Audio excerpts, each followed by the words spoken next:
I always thought I had the perfect marriage. My wife Lindsay and I had been together for 7 years, and while we had our ups and downs, I never doubted her loyalty.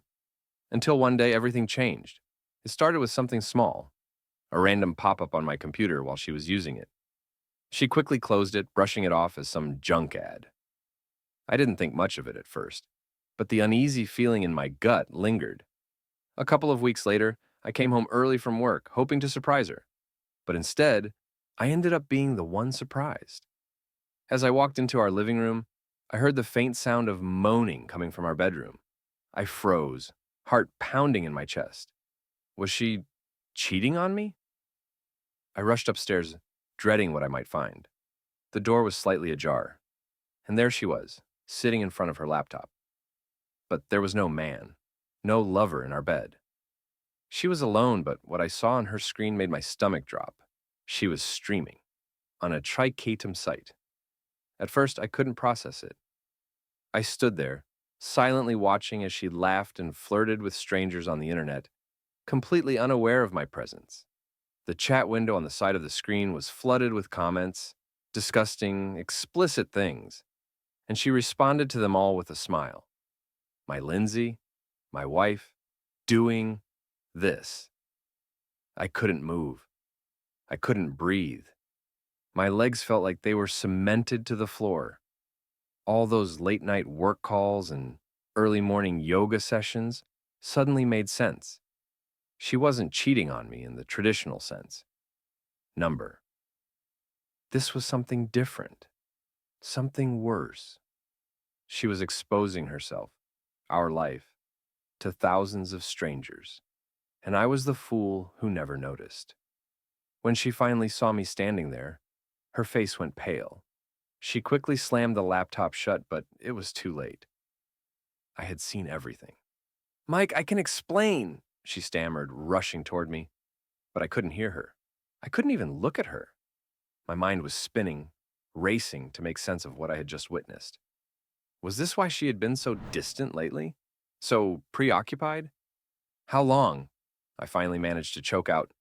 "Please, just let me explain," she begged, her voice trembling. "How long?" I demanded, my voice louder this time. Tears welled up in her eyes, and she whispered, 6 months.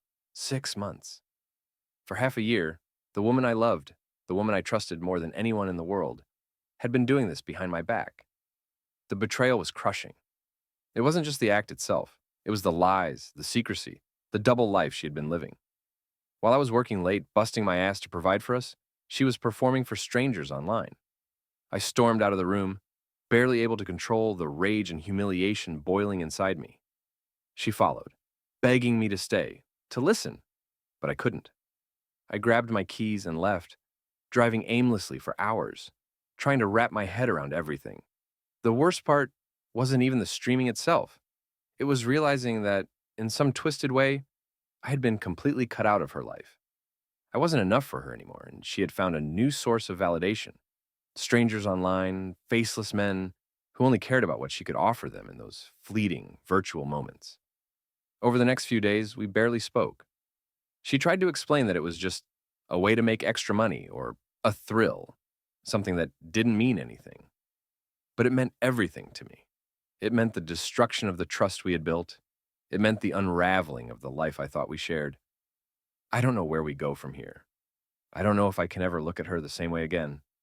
All I know is that my life, my marriage, will never be the same.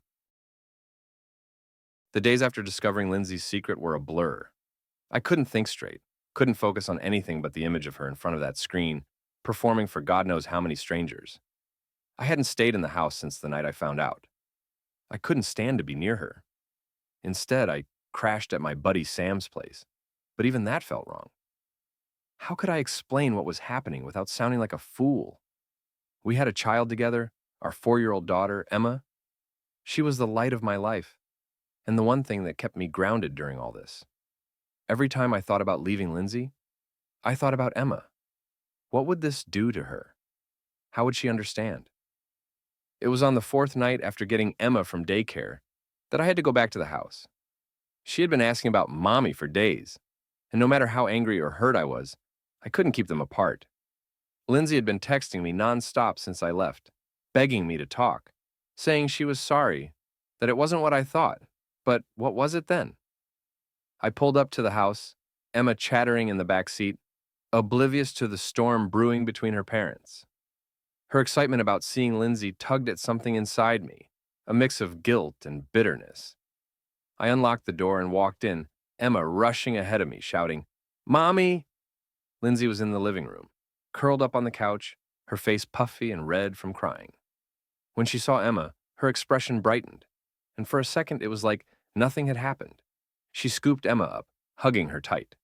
The sight of them together twisted the knife deeper. I couldn't take it. "I'll be upstairs," I muttered, barely able to look at her.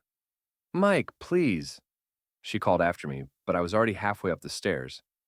I needed space, time to think. I could hear them talking downstairs, Emma giggling as if everything was perfectly normal. I shut the bedroom door behind me and sat on the edge of the bed, staring at the floor. What was I supposed to do now? I could pretend for Emma's sake, but what about me? What about the damage this had done to our marriage? I didn't know how long I sat there before I heard the door creak open. Lindsay stepped inside, closing it softly behind her. She stood there, eyes red and tired, waiting for me to say something. But I didn't. I couldn't find the words. "Mike, we need to talk," she whispered, sitting down on the bed next to me. "There's nothing to talk about," I said, my voice flat. "You lied to me. For 6 months, you lied. It's not like that? Then what is it, Lindsay? What the hell is it like? Because from where I'm standing, you've been parading yourself in front of strangers for money, for attention, or I don't even know what." My voice was shaking now, my hands clenched into fists at my sides. She looked down, biting her lip, trying to hold back the tears. "I'm sorry, I was stupid, okay? It started as just something to make extra cash. With everything getting so expensive, I thought I could help out, but it got out of hand." "That's your excuse? Money? I've been busting my ass to provide for this family, and you think streaming on some disgusting site is the solution?" Her face twisted in pain. "It wasn't just about the money. I felt invisible, Mike. After Emma was born, everything changed. You were always working, always tired, and I don't know, I was lonely." "Lonely?" I shot up from the bed, pacing the room. "And instead of talking to me, you go online and what? Flash strangers for compliments? Do you know how insane that sounds? How humiliating." "I know," she cried, standing up, her voice breaking. "I know I messed up. I wasn't thinking. I didn't realize how far it had gone until you found out.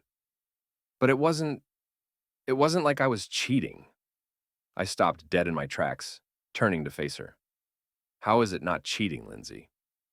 You exposed yourself to people, men, for months without telling me. How do you think I'm supposed to feel?"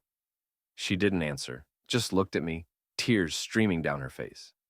For a long time, neither of us spoke.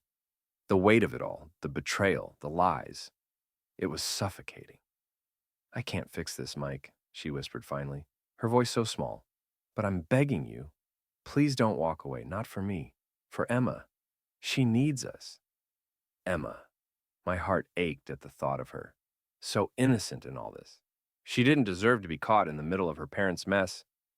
But what kind of example would I be setting if I stayed? How could I look her in the eyes, knowing the kind of person her mother had become? "I don't know what to do," I admitted, my voice cracking. "I can't just pretend this didn't happen." "I'll stop," she said quickly, desperation in her eyes. "I'll delete the account. I'll never do it again. Just, please, Mike, don't give up on us." I wanted to believe her. I wanted to believe that things could go back to the way they were before all of this. But deep down, I knew it wasn't that simple. The trust had been shattered, and no matter how much I wanted to protect Emma from the fallout, I couldn't lie to myself. "I need time," I said quietly, my heart heavy with uncertainty. Lindsay nodded, wiping her tears. "I'll do whatever it takes." But as I walked out of the room that night, I wasn't sure if anything could ever be the same again. The weeks after our conversation were hard. I'd moved back into the house, mostly for Emma's sake. But things between Lindsay and me were tense. We barely spoke, avoiding each other as much as possible. At night, I slept on the couch, trying to give Emma the illusion that everything was normal, but it wasn't. Not even close. Lindsay kept her word. She deleted the streaming account, or at least she said she did. I wasn't sure I could trust her anymore. Every time she picked up her phone or spent too long on the computer, that uneasy feeling returned, gnawing at my gut. I was always wondering what she was really doing, who she was talking to. Then, one afternoon, everything fell apart for good. I had finished work early, feeling like I needed some time to clear my head, so I decided to pick Emma up from school and take her to the park. It was a simple plan, one of the few things that still brought me joy. Being with Emma, watching her smile, made me forget, at least for a little while, about everything wrong in my life. As I pulled into the parking lot at Emma's school, I noticed something strange. My car, our car, the one Lindsay had been using that day, was parked in a secluded corner of the lot, far from the school entrance. My heart started racing immediately, but I tried to calm myself. Maybe she was running an errand. Maybe I was overreacting. But then I saw it. A man was in the passenger seat, and Lindsay was in the driver's seat, leaning over him. For a moment, I couldn't process what I was seeing. It felt like my world had just shattered all over again, but worse this time. This wasn't some online fantasy or streaming. This was real, flesh and blood, right in front of me. My wife was cheating on me in our car, in broad daylight. I couldn't stop myself. I jumped out of my truck and stormed across the parking lot, my footsteps heavy, every muscle in my body tensing with fury.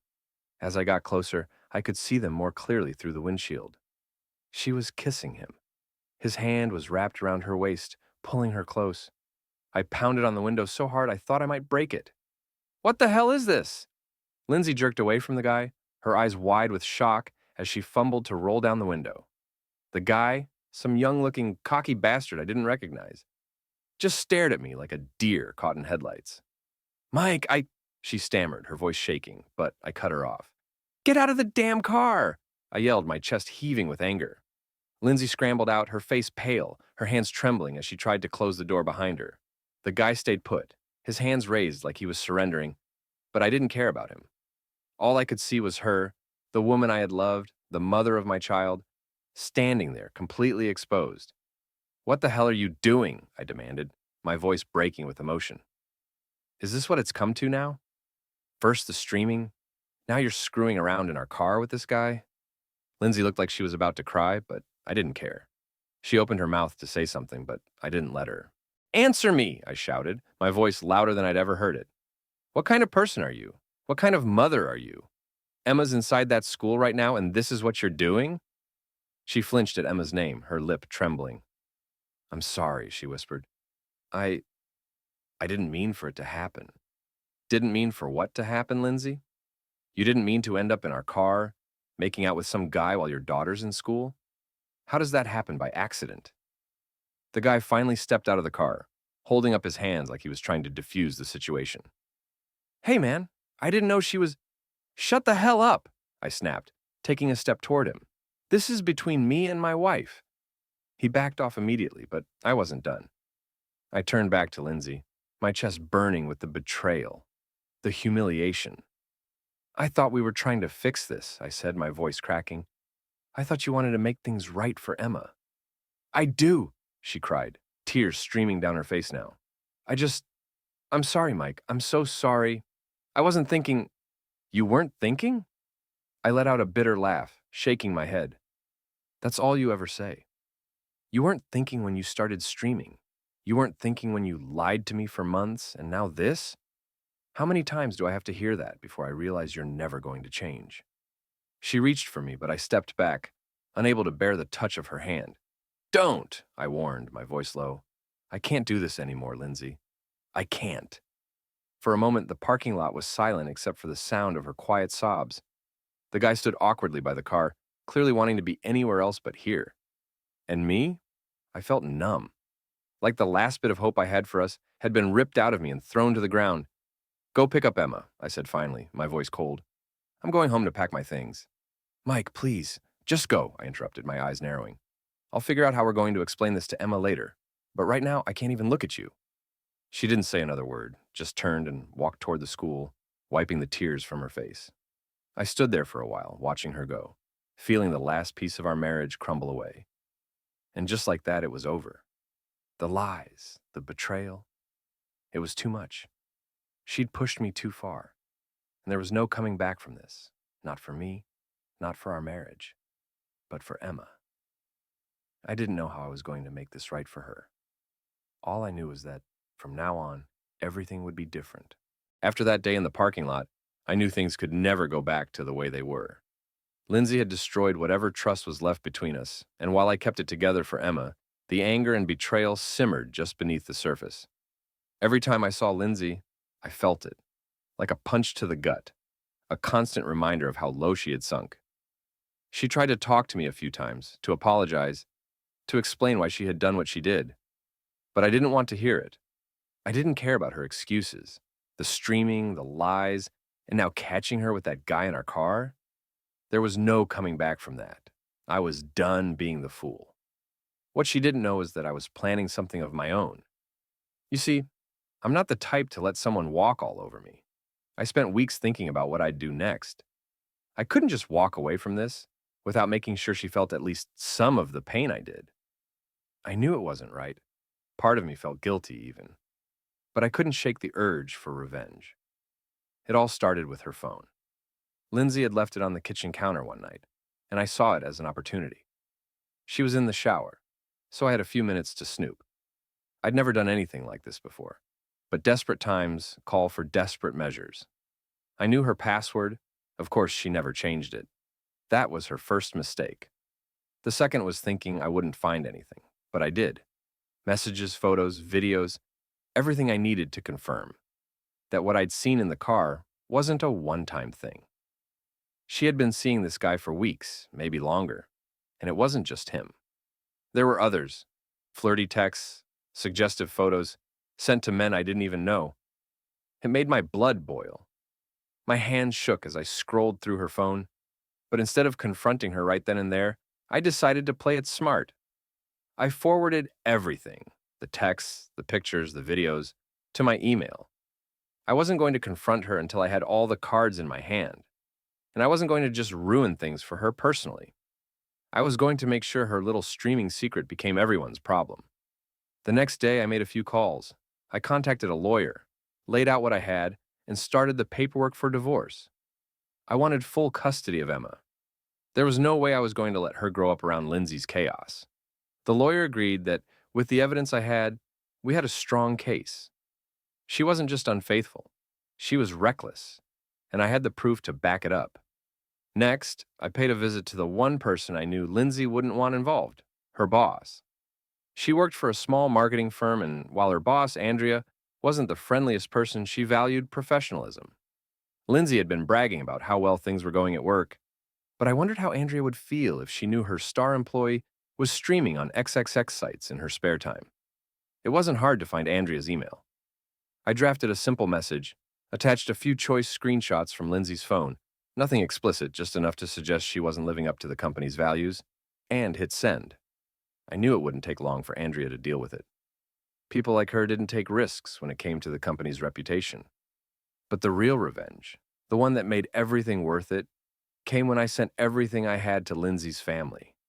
Her parents had always adored her. She was the golden child who could do no wrong. I sent them a package.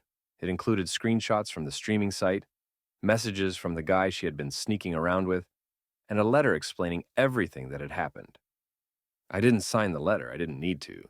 Her actions would speak for themselves. Within a week, the fallout began. Lindsay came home one afternoon, pale and shaking after being called into a meeting with Andrea. She'd been suspended indefinitely, pending an investigation into inappropriate behavior. She didn't know how Andrea found out, but I kept my mouth shut, pretending to be as confused as she was. Her parents called the next day, furious and heartbroken. I could hear her sobbing on the phone, trying to explain herself, but they weren't having it. They told her she was a disgrace to the family, that she had humiliated them, and that they couldn't believe what she had done to Emma and me. That night, she confronted me, her face red with anger and tears. "Did you send those pictures to my parents?" she demanded, her voice shaking. I didn't even bother lying. "Yeah, I did," I said coldly, crossing my arms. "And I sent them to your boss, too. I'm done protecting you, Lindsay. You did this to yourself." Her eyes widened, disbelief etched across her face. "How could you? How could you do that to me?" How could you do this to us? To Emma? You lied to me, cheated on me, and exposed yourself to half the internet. You think I'm just going to stand by and let you get away with that? I'm not the fool you thought I was." She broke down then, collapsing onto the couch, sobbing uncontrollably. But I didn't feel sorry for her. Not anymore. This was her mess, and she was finally paying the price. Over the next few weeks, everything unraveled for Lindsay. She lost her job, her parents stopped talking to her, and the guy she had been cheating with? He bailed the moment things got messy. She was alone, broken, and humiliated, just like I had been. I should have felt satisfied. I had destroyed her the way she destroyed us. But as I watched her fall apart, part of me felt hollow. Emma was the only reason I kept going. She was innocent in all this, and I couldn't let my anger poison her too. The divorce was finalized quickly, thanks to the overwhelming evidence in my favor. I got full custody of Emma, and Lindsay was allowed supervised visits. But I could tell she didn't want to face me. She never fought back. She didn't have the strength anymore. In the end, I got my revenge. I made sure Lindsay's life was as miserable as the one she left me with. But standing there in my empty house with Emma asleep upstairs, I realized that revenge didn't fix the damage. It didn't make the pain go away. I had won the battle, but I had lost the life I once cherished. And that loss? It's something no amount of revenge could ever repair. Months passed since the divorce, and life slowly settled into a new routine. Emma and I adjusted to life without Lindsay, but the bitterness still lingered. I had won full custody, and while Lindsay tried to keep in touch with Emma, it was clear her life had spiraled. She wasn't the same person anymore. That chapter of my life felt like a distant, ugly dream I was trying to wake up from. But moving on wasn't as easy as I thought it would be. I spent most of my time working and taking care of Emma. I didn't have much of a social life anymore, and dating was the last thing on my mind. Trusting someone again? That seemed impossible after what I'd been through with Lindsay. But life has a funny way of throwing curveballs when you least expect it. It all started when I enrolled Emma in a new daycare. The place was small, run by a woman named Sarah. I didn't think much of her at first. She was just Emma's teacher. But as the weeks went by, Sarah and I started talking more whenever I picked Emma up. She was kind, with a gentle smile and a warmth that made you feel instantly at ease. She was around my age, mid-30s, with dark brown hair that she usually wore up in a messy bun, and bright green eyes that seemed to read right through me. Unlike Lindsay, there was no pretense with Sarah. She didn't put on a show for anyone. She was just real. At first, our conversations were light, mostly about Emma's day or how she was adjusting to everything. But gradually, we started talking more about life, about parenting, and even a little about our pasts. I found out Sarah was a single mom too. She had a son, Aiden, who was around Emma's age. His dad had left when Aiden was just a baby, and Sarah had been raising him on her own ever since. It was clear we had a lot in common, but I wasn't looking for anything serious. I was still too raw from everything with Lindsay.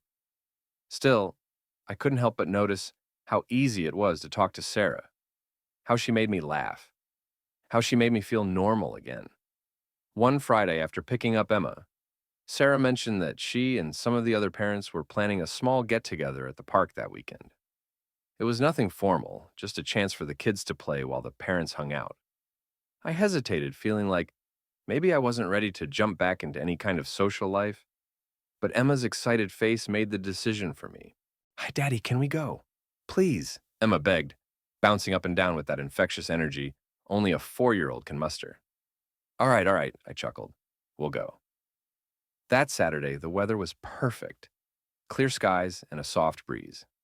Emma ran off to play with Aiden and the other kids as soon as we got to the park, leaving me standing awkwardly near the picnic tables. I was about to grab a seat when Sarah waved me over. "Hey, Mike, glad you could make it," she said, smiling as she set out snacks for the kids. "Yeah, thanks for the invite," I replied, trying to hide how nervous I felt. It had been a while since I'd done anything like this.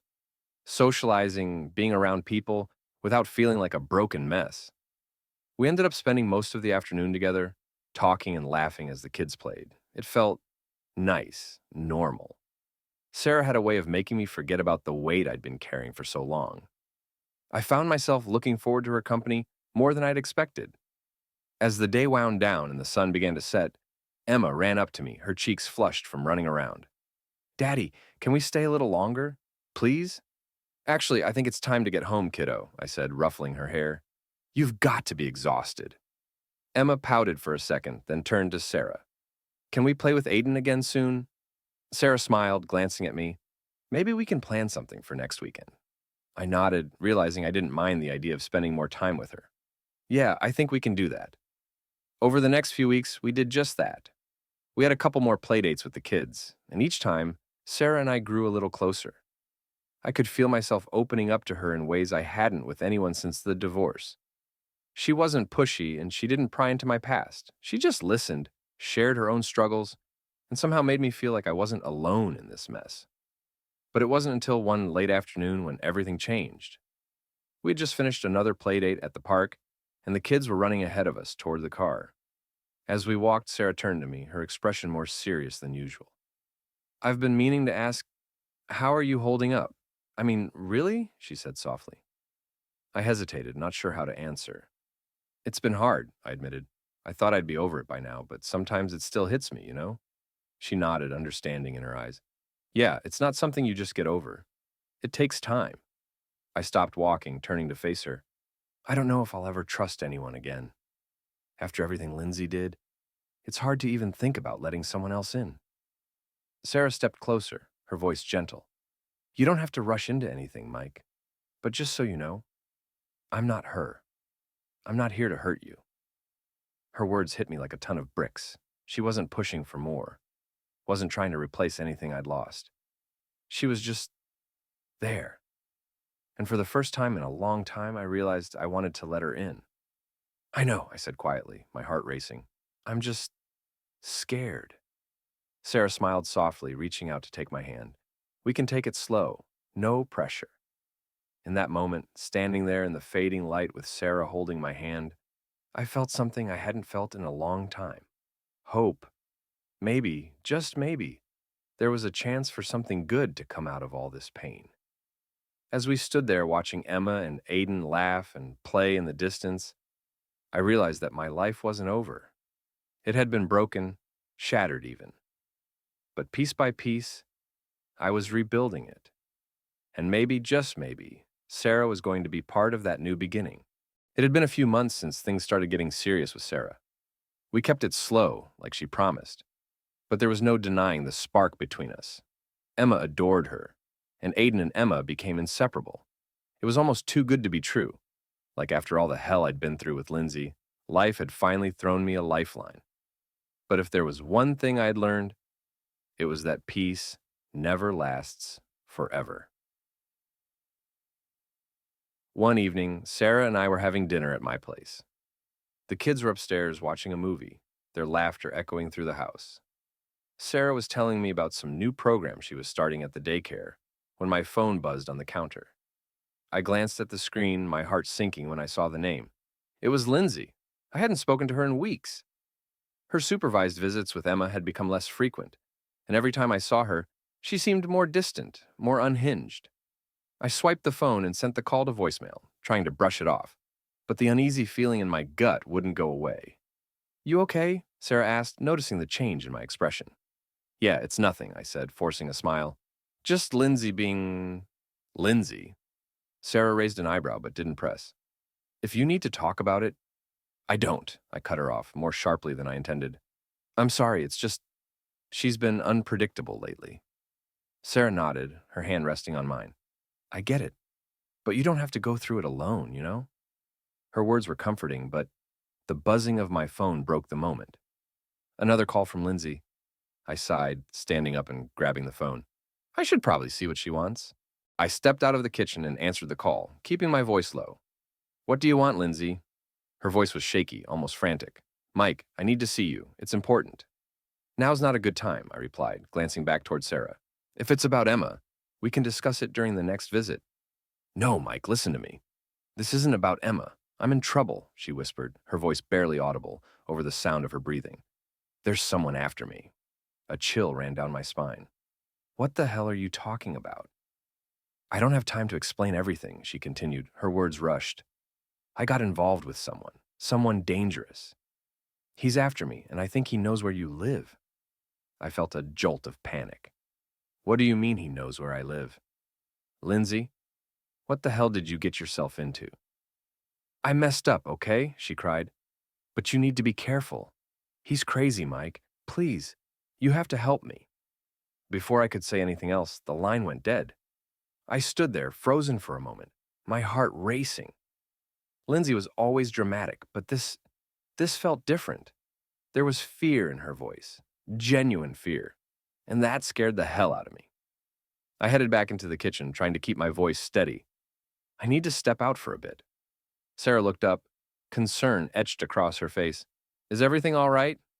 I don't know, I admitted, grabbing my jacket. Lindsay's in some kind of trouble. I'll be back soon, okay? Keep an eye on Emma.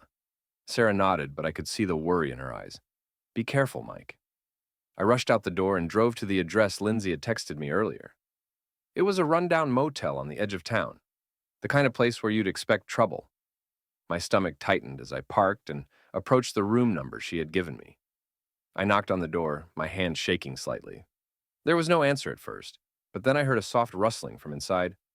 The door creaked open, and there she was, Lindsay, looking more disheveled than I had ever seen her.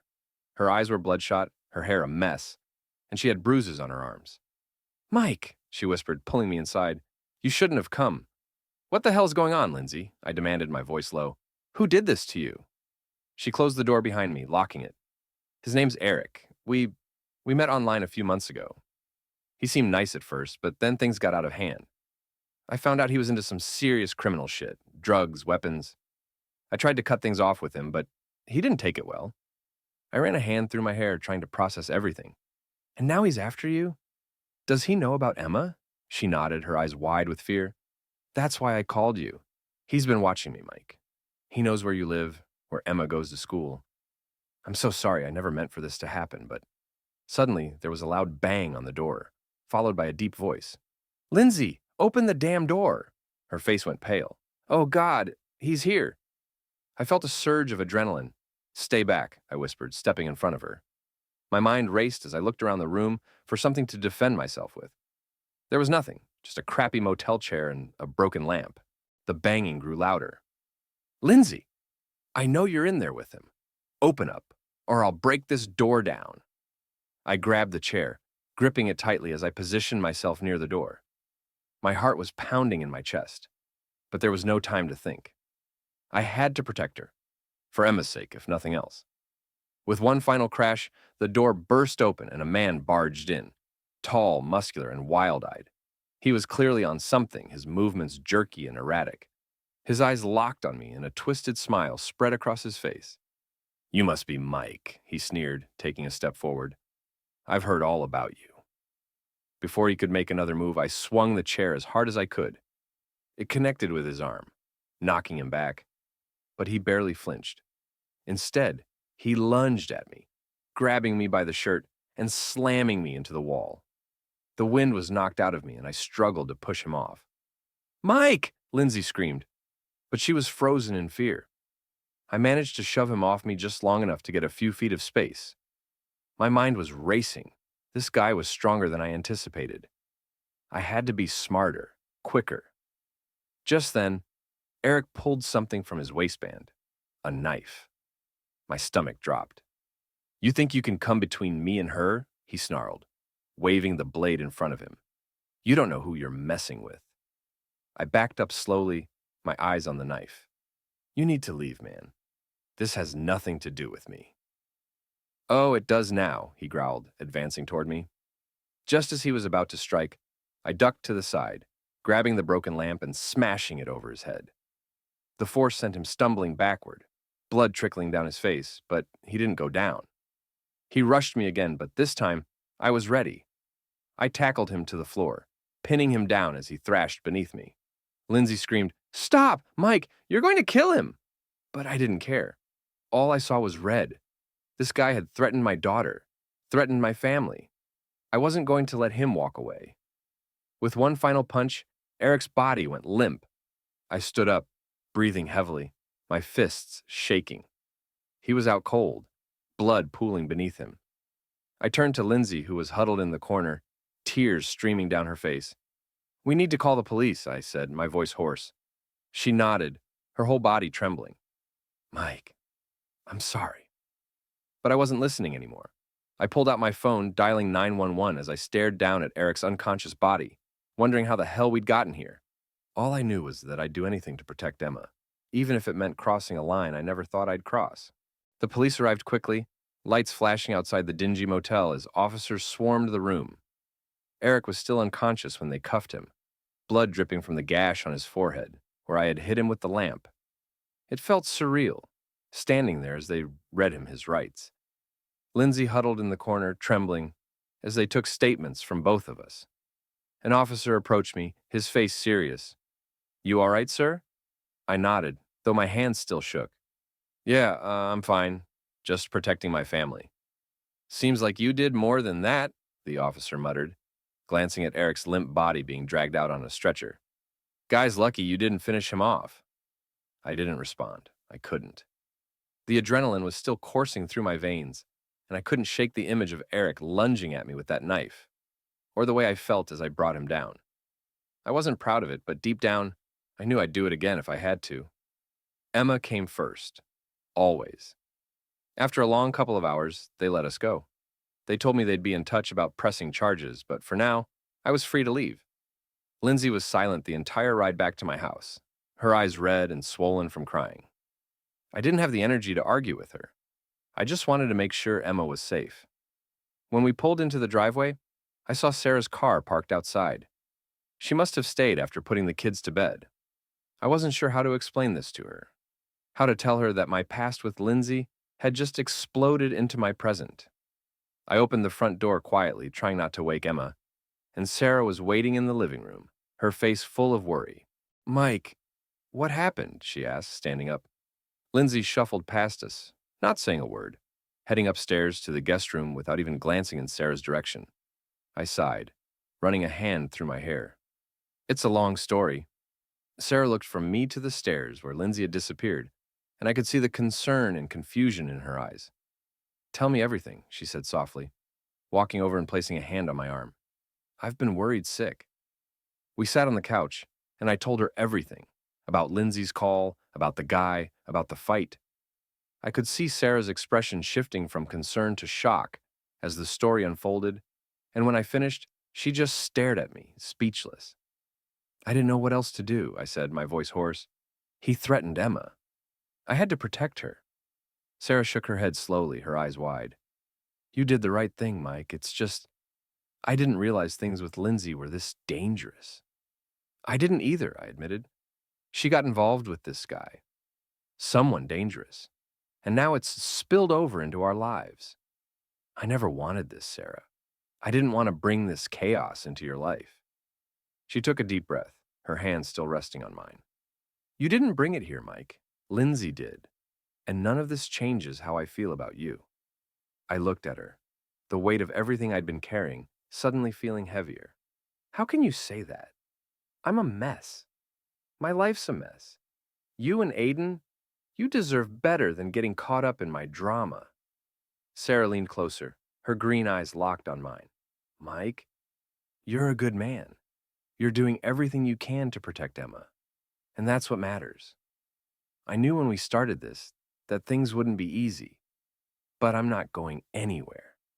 Her words hit me harder than I expected, and for the first time in what felt like forever, I let my guard down.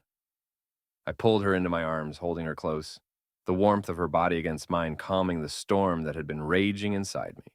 "Thank you," I whispered, my voice thick with emotion. "I don't know what I'd do without you." Sarah pulled back slightly, her eyes soft but determined. "You're not alone in this, Mike. Whatever happens, we'll face it together." For a moment, I just held her, feeling a sense of relief wash over me. Sarah had been a constant through all the chaos, a light in the dark, and I realized then just how much I needed her in my life. But just as things were starting to feel right again, a noise from upstairs snapped me out of it. A door creaked open, followed by the soft sound of footsteps. I turned to see Lindsay standing at the top of the stairs, her face pale, her arms crossed tightly over her chest. "I think we need to talk," she said quietly, her voice barely audible. I looked back at Sarah, who nodded, understanding. "I'll give you two a moment," she whispered, squeezing my hand, before standing up and heading toward the kitchen. I walked up the stairs, meeting Lindsay at the top. Her eyes were red from crying, and she looked more fragile than I'd ever seen her. She was a shadow of the woman I used to know, but even now I couldn't help but feel some small flicker of pity for her. "What is it, Lindsay?" I asked, my voice softer than before. "I'm sorry," she said, her voice trembling, "for everything, for dragging you into this mess. I never meant for it to get this far." I leaned against the wall, crossing my arms. "Why did you get involved with him, Lindsay? What were you thinking?" She wiped her eyes, looking down at the floor. "I wasn't thinking. I was lonely, Mike. After you left, I didn't know how to handle being alone. I made bad choices, but I never wanted this to happen." I shook my head, frustration bubbling up inside me again. "You put our daughter in danger. You dragged me back into your mess, and now we're all dealing with the fallout. You didn't just hurt yourself, Lindsay. You hurt Emma. You hurt me." She winced at my words, tears streaming down her face. I know I messed up, but I want to fix it, Mike. I want to be better. For Emma." I let out a long breath, feeling the weight of her words settle over me. Part of me wanted to believe her, wanted to hope that she could change. But the damage had been done, and I wasn't sure I had the strength to give her that chance. "I don't know, Lindsay," I said finally, my voice heavy. "I don't know if you can fix this." She nodded, sniffling. "I'll do whatever it takes. I just want Emma to be safe." I didn't say anything for a moment, just stood there, looking at the woman who had once been my entire world. It was hard to reconcile the person she had become with the woman I'd married all those years ago. "I'll figure out how to keep Emma safe," I said quietly. "But as for us, there's no going back. You know that, right?" Lindsay nodded, her tears falling silently. "Yeah, I know." With that, she turned and walked back into the guest room, closing the door behind her. I stood there for a few moments, letting the silence settle in before heading back downstairs. When I reached the kitchen, Sarah was waiting for me, leaning against the counter. She gave me a small, reassuring smile, and for the first time in what felt like forever, I felt like maybe, just maybe, things could be okay again. "You all right?" she asked, her voice soft. I nodded, pulling her into my arms. "Yeah, I think I will be." Because with Sarah by my side, I knew I wasn't facing this fight alone anymore. And that made all the difference. A few weeks passed, and things began to settle down after the chaos with Lindsay and Eric. I was trying to find some sense of normalcy again, focusing on work, Emma, and my budding relationship with Sarah. It felt good to have some peace after everything that had happened. But deep down, I knew something was still unresolved, something I had been avoiding for far too long. It had started as a nagging thought in the back of my mind, a whisper that had grown louder since the divorce and all the revelations about Lindsay's betrayals. After everything she'd done, after all the lies and the infidelity, I couldn't shake the question that had crept into my mind. What if Emma isn't mine? I hated myself for even thinking it. Emma was my world, the one thing that kept me grounded through all the chaos. But the doubts had started to eat away at me, especially after finding out about Lindsay's affair with Eric, and God knows who else. What if Lindsay had been lying to me about more than just her cheating? One evening, after putting Emma to bed, I found myself sitting alone at the kitchen table, staring at my laptop. I had been researching DNA test kits for days, and I knew it was time to stop putting it off. I had to know the truth, no matter how much it scared me. Sarah was in the living room reading, and I didn't want to drag her into this. She'd been so supportive, helping me rebuild my life after Lindsay tore it apart. But this was something I needed to face alone. I ordered the test. The next morning, I couldn't even look at Emma the same way. Every little feature of hers that I had always assumed was mine, her smile, her laugh, her eyes, suddenly felt like question marks. Was I seeing myself in her, or was I just seeing what I wanted to see? The kit arrived a few days later. I waited until Emma was asleep before swabbing her cheek, the act itself feeling almost criminal, like I was betraying her by even questioning it. I did my own swab, sealed everything up, and sent it off, my stomach churning with every step. The waiting was the hardest part. Every day felt like an eternity as I tried to act normal around Emma, tried to ignore the doubts gnawing at my heart. Sarah could tell something was bothering me, but I didn't have the courage to tell her what was really going on, not yet. Then, one evening, as I was sitting on the couch with Sarah, my phone buzzed. It was an email from the DNA testing company. "Mike, you okay?" Sarah asked, noticing the way my face had gone pale. I looked at her, my heart pounding in my chest. I think I just got the results." She frowned, confused. "Results for what?" I hesitated, my voice barely a whisper. "I did a DNA test." On Emma Sarah's eyes widened, but she didn't say anything at first. She just stared at me, waiting for me to explain. "I needed to know," I said, my voice cracking.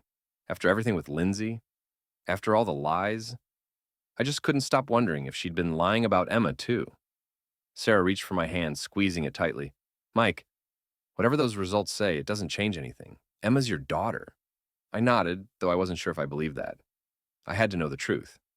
I opened the email, my hands shaking as I scrolled through the results, and then I saw it. The words hit me like a punch to the gut. Not a biological match. I stared at the screen, my heart feeling like it had stopped. Emma wasn't mine. She wasn't my biological daughter. Everything I had believed for the last 4 years, everything I had built my life around, had been a lie. "Mike?" Sarah's voice was soft, concerned. I couldn't answer. I couldn't breathe. The room felt like it was spinning, and all I could see was that one damning sentence on the screen. "Mike, talk to me," Sarah urged, kneeling in front of me, her hands on my knees. "What does it say?" "She's not mine," I whispered, the words barely making it out of my mouth. "Emma, she's not my daughter." Sarah's face fell, her eyes filling with sympathy and shock. "Oh my God, Mike, I'm so sorry." I felt like I had been gutted. Emma was my everything, and now I didn't even know who she really was. I thought back to all the times I had held her, comforted her, loved her. None of it felt real anymore. "What do I do?" I asked, my voice trembling. "How am I supposed to tell her? To even look at her?" Sarah wrapped her arms around me, holding me close. "You don't tell her, Mike. Not right now. Emma doesn't need to know this. She's still your daughter, no matter what that test says. She loves you and you love her. That's what matters." I knew Sarah was right, but it didn't make the pain any less real. I had built my entire life around being Emma's father, and now I felt like I had been robbed of that identity. How could Lindsay do this to me? How could she lie about something so fundamental? Something that had defined my entire existence for the last 4 years? I stood up abruptly, breaking away from Sarah's embrace. "I need to talk to Lindsay." "Mike, wait!" Sarah called after me, but I was already heading toward the door, grabbing my keys. I drove to Lindsay's apartment, my hands gripping the steering wheel so tightly my knuckles turned white. I wasn't thinking straight. All I knew was that I needed answers. When I arrived, I banged on her door, anger boiling inside me. Lindsay opened it, her face pale when she saw me. "Mike, what are you doing here?" I shoved the phone in her face, showing her the DNA results. "You lied to me. For 4 years, Lindsay. You let me believe Emma was mine and she's not. How could you do that?" Her face crumbled, tears welling up in her eyes. "Mike, Don't," I snapped. "Don't give me your excuses. I want the truth, for once in your life." Lindsay sobbed, wiping at her face. "I didn't know, Mike. I didn't know for sure. It was one mistake, one night, and I didn't think it would matter. You were so happy when I told you I was pregnant. I didn't want to ruin everything." "So you let me raise a child that wasn't mine," I said, my voice cold. "You let me believe Emma was my daughter. And now what? Now I'm supposed to just, what? Walk away?" She shook her head, panic in her eyes. "No, Mike, please. You're her father. You've always been her father. She doesn't know anyone else. She loves you.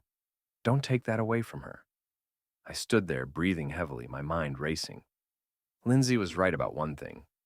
I couldn't walk away from Emma. I couldn't just stop being her father because of a stupid DNA test. But the betrayal, the lie, it cut deeper than anything Lindsay had ever done. "I'll never forgive you for this," I said finally. my voice cold and hard. But you're right. I'm not walking away from Emma. She's my daughter, no matter what that test says. But you? You're out of her life for good. Lindsay's sobs grew louder as I turned and walked away, my mind numb with anger and pain. I drove home in silence, not sure what I was going to do next. But one thing was clear. I was Emma's father, and no DNA test could change that. When I got home, Sarah was waiting for me at the door, her eyes filled with concern. I walked over to her, pulling her into a tight embrace, feeling the weight of everything settle over me. "She's still my daughter," I whispered, my voice breaking. "No matter what." Sarah held me close, her warmth and strength the only thing keeping me grounded. And that's all that matters, Mike. That's all that matters. After discovering that Emma wasn't biologically mine, I was consumed by a mixture of heartbreak and fury.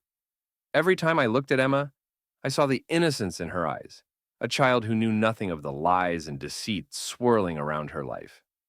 I loved her deeply, and nothing would change that. But Lindsay? She had burned any bridge between us the moment she let me live a lie for 4 years. I thought the divorce, the affair, and everything else was the worst she could do to me. But this was unforgivable. It wasn't just about me anymore. It was about Emma's future, her stability, and making sure Lindsay could never hurt her again. I knew it wasn't just about cutting Lindsay out of our lives. I needed to ensure she wouldn't come crawling back into Emma's life when it suited her. I needed to burn it all down. I had every intention of making sure Lindsay regretted every lie, every betrayal, every moment of deceit that had led us here. The first step of my plan was financial. I knew Lindsay had been struggling since the divorce. She'd lost her job after I exposed her streaming on the adult site, and without steady work, she was barely scraping by. But I also knew she had one thing left: the house we had owned together. She was renting it out to help cover her bills, while she lived in a small apartment. I made a few calls, played up my connections, and reached out to some people in real estate who owed me favors. Within a month, I had found a way to pull the property out from under her. Lindsay received a letter in the mail one afternoon, stating that the rental agreement on the house was being terminated due to legal complications. She called me in a panic, but I ignored her. I knew she'd be forced to move out of her small apartment soon enough.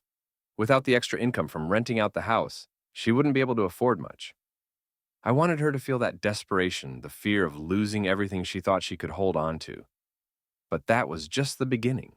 Next, I set my sights on her social circle. Despite everything, Lindsay still had some friends who didn't know the full extent of what she'd done. She had always been good at playing the victim, spinning stories to make herself look like the wronged party. I wasn't about to let that continue. I compiled everything I had: screenshots of her streaming profile, texts from the men she'd been involved with, and even the DNA test proving that Emma wasn't mine. Then I sent it all to her family, her friends, her former coworkers, everyone. It didn't take long for the fallout to begin. One by one, her friends started distancing themselves from her. Her parents, who had always thought Lindsay could do no wrong, were horrified. They called me, begging for an explanation, but I directed them to the evidence. It was all there. Lindsay had built a life on lies, and now that foundation was crumbling beneath her. She tried to do damage control, of course, but the truth was out, and no amount of excuses or apologies could put the pieces back together. The respect and sympathy she had once commanded from her circle were gone. No one wanted to associate with her, and the judgment from her own parents was the final nail in the coffin. Then, there was the legal aspect. I had already secured full custody of Emma in the divorce, but I wanted more. I wanted to ensure Lindsay could never interfere with Emma's life again. I contacted my lawyer and started the process of having her parental rights terminated. It wasn't easy. It never is. But with the DNA results, the proof of her dangerous connections with people like Eric, and the documented lies and betrayals, I built a rock-solid case. Lindsay fought back at first, claiming she loved Emma, that she wanted to be part of her life. But her pleas fell on deaf ears.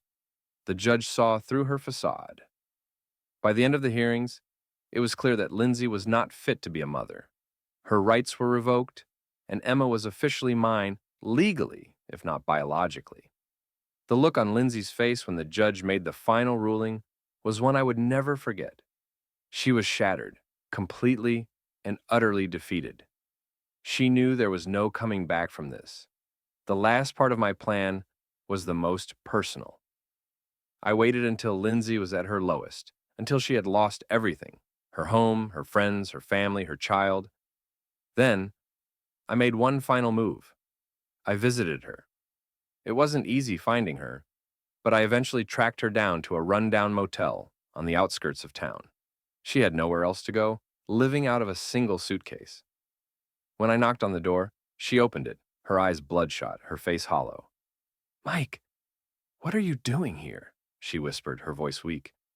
I didn't step inside. I didn't want to. I just stood there, staring at the woman who had once been my wife, the woman who had turned my life upside down.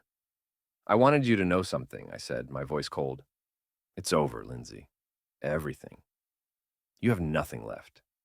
Not the house, not Emma, not even your parents. And you only have yourself to blame." Tears welled up in her eyes, but I felt nothing, no pity, no sympathy. "Mike, please, I didn't mean for any of this to happen. I was scared. I didn't know what to do." "You always had a choice," I said, my voice hard. "And every time, you chose to lie, to betray me, to ruin our family. Now, you're going to live with those choices." She sobbed, falling to her knees, but I didn't move. I watched as the weight of everything finally crushed her, watched as the reality of her actions sank in. I had no doubt she was sorry, but it was too late for that. Far too late. "Goodbye, Lindsay," I said, turning away. As I walked back to my car, I felt a strange sense of closure. It wasn't joy exactly, but it was something close to peace. Lindsay had taken so much from me, but I had reclaimed my life. Emma was safe. I had a future with Sarah. And Lindsay? Lindsay was left with the ruins of the life she had destroyed. In the end, I realized that revenge wasn't about making her suffer. It was about making sure she could never hurt us again. And I had done that. I had won.